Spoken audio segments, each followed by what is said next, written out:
बेटा बहू, जी पापा जी। आज जींस डाले हो? हाँ जी पापा जी। अच्छी लग रही है, डाला करो। ठीक है पापा जी। लो पापा जी।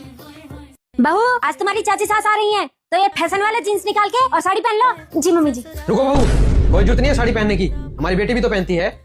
और ये जींस पे दुपट्टा कौन करता है?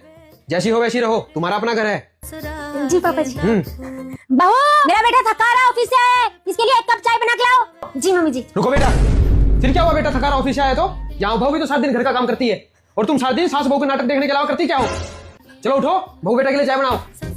चलो बहू, बैठो तुम। भाभी, पास्ता खाने का बहुत मन कर रहा है, बना दो ना प्लीज। जी दीदी, अभी बना के। रुको बहू, बैठो तुम। सिमरन, कम से कम संडे वाले दिन तो खुद बना के खा ला करो। और ये बहू मशीन नहीं है, इसे भी एक दिन का आराम चाहिए। जो बनाना है खुद बना के खाओ। खाओ बेटा तुम आराम से।